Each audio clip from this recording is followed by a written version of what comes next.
Ассалаумағалейкум, мен есімім Нұрқаділ. Сіздер қазір мына алтын қолыңыз жаңасын алдыңыздар осындай упаковкамен 14-19 және сіздер қазір 34-94 деген нөмір арқылы шығып отырсыздар. Ол нөмірді әдейі бердім, чтобы уақытылы жауап беріп отыру үшін. Ең алдымен алтын қолыңыздың екі қолдану жолы бар. Біріншісі, мына қанаттарын жұлып тастайсыздар, обязательно. Сары қанаттар қажет емес. Мына өзінің денесін аласыздар да, мына қолмен ұнтақтап аласыздар. Міне осылай бөлшектеп алған соң, осы күйінде тамағыңызға сал жеріп, артына су көбірек ішеріңіз. Бірінші жолы.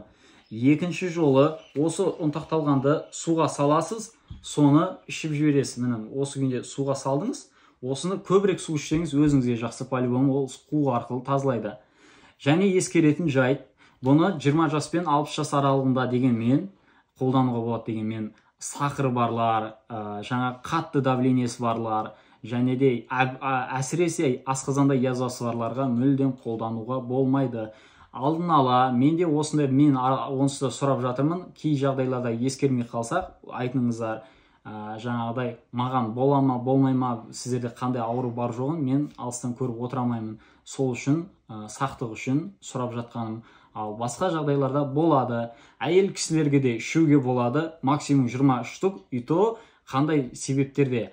Бала көтере алмай жатқан кезде, бүйрек, воспаление болып жатқан кезде, сондай кездерде ішсе болады.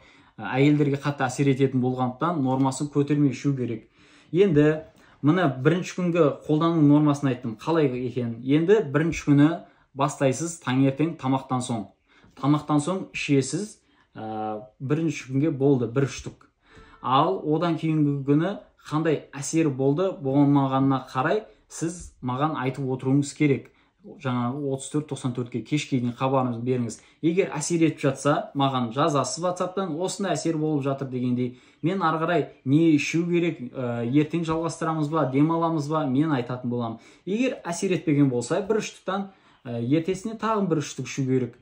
Оны жалпы маған жекеме жазып отырсаңыздар, 877 257 14-19-ды да қалдырып қойдым. Одан бөлек 34-94-ке де жазсаңыздар болады. Басқа сұрақтарыңыз болса, жекеге жазыңыздар.